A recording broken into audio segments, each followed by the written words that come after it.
उस लद्दत धाके की बात सुनकर ताहिरी मुस्कुरा दी। फिर उसने उसके दोस्त से कहा, बस मेरा सर घूम रहा हूं और मैं ठीक हूं, और हां, सेल्फी पक्की।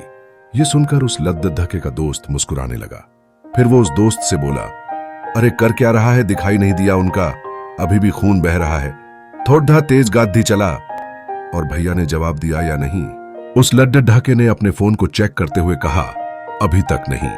ताहिरी अपने घूमते हुए सर के साथ उस लद्दत ढाके को देखे जा रही थी, और ये उस लद्दत ढाके के दोस्त ने नोटिस कर लिया था। उसने ताहिरी को देखते हुए पूछा, क्या आपको मेरा ये दोस्त पसंद आ गया? ये सुनकर ताहिरी उसे देखने लगी तो उसने माफी मांगते हुए कहा, वो आप बहुत देर से उसे देखे जा रही है ना? ये सुनकर वो लद्दत ढाका ताहिरी को देखने लगा। ताहिरी ने उस लद्दत ढाके को देखते हुए कहा, नहीं ऐसा नहीं है, ये किसी की तरह दिखता है और बिहेवियर भी उन्हीं की तरह है। ये सुनकर वो लद्दत ढाका ताहिरी को गौर से देखने लगा। तभी ताहिरी ने पूछा, तुम्हारा नाम शोरब है ना? ये सुनकर शोरब और उसका दोस्त चौंक गए। शोरब ने ताहिरी को देखते हुए कहा, आपको कैसे पता मेरा यही नाम है? ताहिरी ने बात बदलते हुए कहा, क्या तुम सब यही रहते हो? शोरब ने अपना नामे सर हिलाते हुए कहा, नहीं, हम बस यहां घूमने आए हैं। ताहिरी ने कुछ न कहकर अपना हाँ में सर हिला दिया, क्योंकि उसका सर ज्यादा घूमने लगा था। उसकी आंखें अब बंद होने लगी थीं, और ये शोरब ने देख लिया था। उसने गाड़ी की स्पीड बढ़ा दी। कुछ देर बाद शोरब ने कार को रोक दिया। उसने अपना फोन चेक करते हुए कहा, भैया का जवाब आ गया, वो बाहर ही है, वो मदद कर देंगे।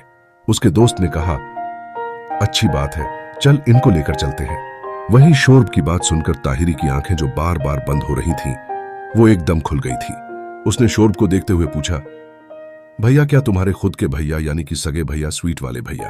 ये सब सुनकर दोनों लद्दत ढाके कंफ्यूज हो गए। शोरब ने कुछ सोचते हुए कहा, हाँ मेरे भैया, वो आर्मी में मेजर है, उनकी ड्यूटी यही है, वो आपके इलाज में मदद कर देंगे। नहीं तो हॉस्पिटल यहां से बहुत दूर है, तब तक आपका बहुत खून बह चुका होगा और आप बेहोश हो चुकी होगी। फिक्र मत कीजिए भैया, आपका इलाज करवा देंगे। ये सुनकर ताहिरी की आंखें जरूरत से ज्यादा बड़ी हो गईं, और दिल की धड़कनों का तो जैसे कोई हिसाब ही नहीं था। ताहिरी अपना नामे सर हिलाते हुए खुद से घबराते हुए बोली, नहीं, मैं उनके सामने कैसे जाऊंगी?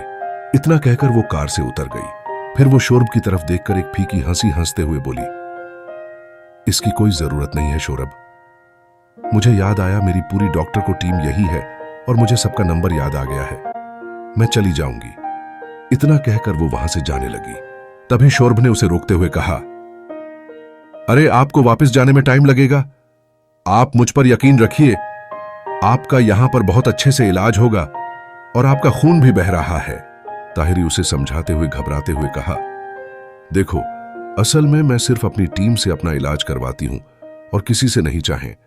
मुझे छोटी सी खरोच भी लगी हूं, मेरी टीम ही मेरा इलाज करती है और मैं खुद भी खुद का इलाज कर सकती हूं, तो ठीक है, मैं चलती हूं। शोरब को और उसके दोस्त को समझ नहीं आ रहा था, आखिर वो क्या करे।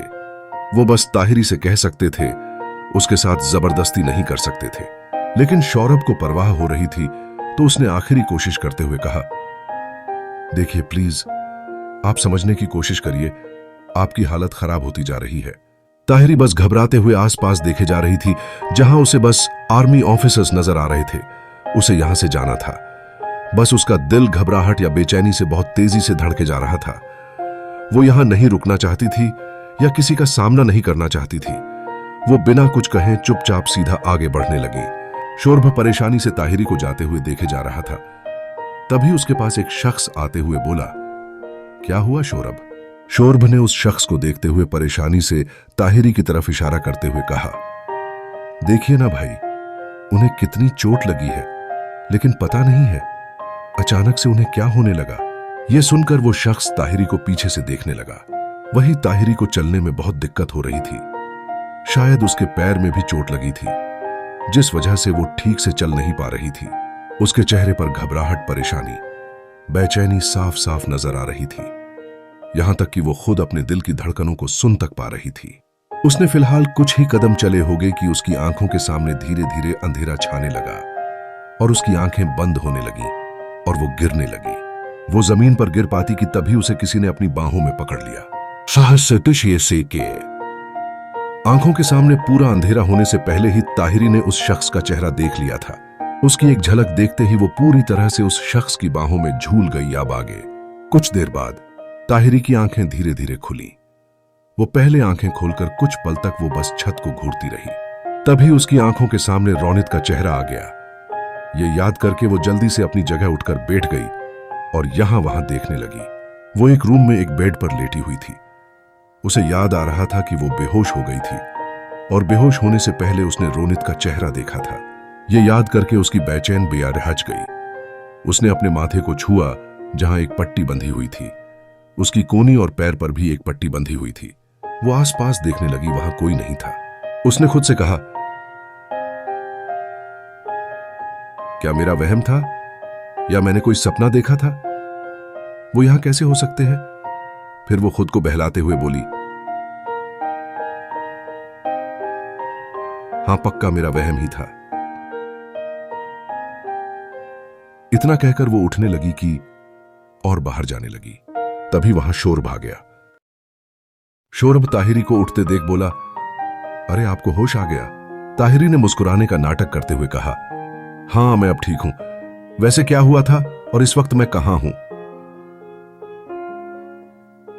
इतना कहकर वो शोरब के पीछे ना जाने किस आस में देखने लगी और ये शोरब ने देख लिया था।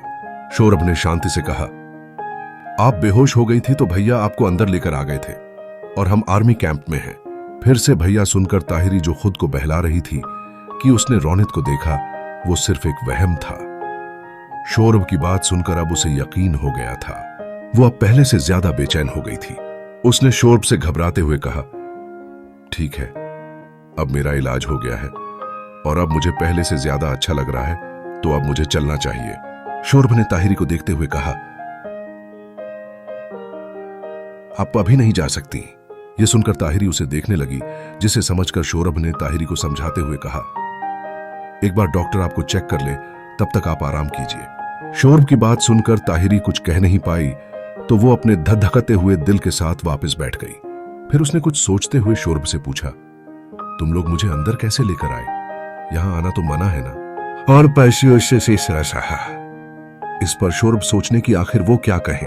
तभी वहां वही शोरब का दोस्त आते हुए बोला, आपको शोरब के भाई की मंगेतर बोलकर लेकर आए और देखिए, ये बोलकर आपका सबसे पहले इलाज किया गया। उसकी बात सुनकर ताहिरी हैरान हो गई। उसने अपनी आंखें बढ़ी करते हुए कहा, मंगेतर। इतना कहकर उसने शोरब को देखा तो शोरब ने कहा, आप भैया से एक बार बात कर लीजिएगा। उन्हें कोई ऐतराज नहीं था और हमें कुछ समझ नहीं आ रहा था, तो जो दिमाग में आया वो कह दिया। लेकिन आप टेंशन मत लीजिए, इससे कोई फर्क नहीं पड़ेगी। टीडी टाचता। अब आप ठीक है? क्योंकि ताहिरी ने एक फीकी मुस्कान देते हुए कहा, तो मैं अब बिल्कुल ठीक हूं, मुझे चलना चाहिए, मुझे देर हो रही है। ये इतना कहकर वो जाने लगी। तभी शोरब ने ताहिरी को देखते हुए कहा, क्या आप एक बार भैया से मिलना नहीं चाहती? ये सुनकर ताहिरी शोरब को हैरानी से देखने लगी। फिर वो सामने देखने लगी। उसने बिना शोरब की तरफ देखे कहा, मुझे नहीं लगता कि यह जरूरी है पूरी। इतना कहकर वो जाने लगी कि तभी वो अंदर आते हुए एक शख्स से टकरा गई। उसने उसे देखा भी नहीं था, तब भी बिना उसे देखे ही उसकी आंखें फैल गई थीं और साथ ही हल्की नम भी हो गई थी। वो उस शख्स के काफी करीब खड़ी थी। तभी वहां एक डॉक्टर आते हुए बोली, सब ठीक है ना? उनकी आवाज सुनकर ताहिरी उस शख्स से थोड़ा दूर जाकर खड़ी हो गई और उसे देखने लगी। इस वक्त उसके सामने वही शख्स मौजूद था जो एक बारी में देखते ही उसका क्रश बन चुका था, और कब क्रश से प्यार बन गया उसे पता ही नहीं चला। हाँ, उसके सामने मेजर रोनित मेहरा मौजूद थे, जिसको वो आज पूरे 1.5 साल बाद देख रही थी। वही अट्रैक्शन, वही अपनापन, वही दूसरी के लिए परवाह मौजूद था जो पहले था, लेकिन पहले जैसी स्वीटनेस कहीं खो चुकी थी। इतने दिनों बाद वो उसे देख रही थी जिससे वो अब मिलना नहीं चाहती थी, जिसका वो अब सामना नहीं करना चाहती थी। अब उसके सामने आ जाने से अब उसकी नजर उस पर हट नहीं रही थी। उसकी दोनों आंखें नम हो चुकी थीं। वहीं रोनित की नजर भी सिर्फ उसी पर टिकी थी। जब शोरब ने रोनित को ताहिरी की तरफ इशारा किया था, रोनित ने उसे देखा तो देखता रह गया। उसे सिर्फ उसकी पीठ नजर आ रही थी, लेकिन तब भी वो उसे पहचान चुका था। वो तो लाखों परछाइयों में से ताहिरी की परछाई को पहचान सकता था। अब तो वो सीधा उसके सामने थी। ताहिरी को देखकर वो सीधा उसकी तरफ बढ़ने लगा, लेकिन जब उसने ताहिरी के कदम लखड़ाते हुए देखे तो वो फुल स्पीड से उसकी तरफ भागा और ताहिरी उसकी बाहों में बेहोश हो गई। तब रोनित को यकीन नहीं हो रहा था कि जिसे वो देख रहा है वो उसी की ताहिरी है। रोनित की आंखों से आंसू तो तभी बहने लगे थे जब उसने एक नजर ताहिरी को देखा था। वो कभी नहीं बता सकता था कि आखिर उसे कैसा महसूस हो रहा था, लेकिन जब उसने ताहिरी को घायल देखा तो वो बिना देरी किए उसे अपनी बाहों में उठाकर अंदर ले गया। शपति शोर्ब बहुत ध्यान से रोनित को देख रहा था। उसने कभी अपने भाई को ऐसे नहीं देखा था। जब बाकी सब ने रोनित से उसकी गोद में मौजूद लड़की के बारे में पूछा तो शोरब ने ही ताहिरी को रोनित की मंगेतर बता दिया था। इस पर रोनित ने कुछ भी नहीं कहा था। उसे तो फिलहाल बस ताहिरी की परवाह थी और सवाल भी कई थे कि आखिर ताहिरी इतनी घायल हुई कैसे। जब डॉक्टर ताहिरी को रूम में चेक कर रहे थे तब रोनित एकदम खामोश सा बाहर खड़ा था। उसकी पूरी आंखें लाल हो चुकी थीं। वो बस शांत सा खड़ा था। शोर्ब कब से रोनित को देखे जा रहा था। आखिर में उसने रोनित को देखते हुए बोला, भाई वो उनका एक्सीडेंट हुआ था और शायद उन्होंने ड्रिंक भी कर रखी थी और उन्होंने हेलमेट भी नहीं पहन रखा था। शोर्ब की बात सुनकर उसका दोस्त खुद से बोला, क्या इसे इतना सब बताना जरूरी था? क्या करे, आदत से मजबूर है अपनी। शोर्ब की बात सुनकर रोनित की आंखों में गुस्सा दिखने लगा था। गुस्से से उसके हाथों की मुट्ठियां भींग चुकी थीं। शोर्ब रोनित के एक्सप्रेशन देख रहा था। आखिर में उसने रोनित से पूछा, भाई ये वही है ना? ये सुनकर रोनित शोर्ब को देखने लगा जो अपने सवाल के जवाब का इंतजार कर रहा था। रोनित ने कुछ नहीं कहा, बस अपना चेहरा फेर लिया। शोर्ब ने अपने सर के पीछे अपने हाथों को बांधते हुए कहा, मेरा बड़ा भाई तो ऐसा नहीं था। क्या आप आयान भाई की कमी पूरी कर रहे हैं? तब भी रोनित ने कुछ नहीं कहा तो शोर्ब ने ही हार मानते हुए कहा, ठीक है भाई, वैसे मैं एक बात बताऊं, मैं उन्हें देखते ही पहचान गया था। अब तो खुश हो जाइए। आखिर कितने टाइम बाद आप अपनी लव से मिल रहे हैं? रोनित ने उसे देखते हुए कहा, उसके सामने ऐसा कुछ मत कहना।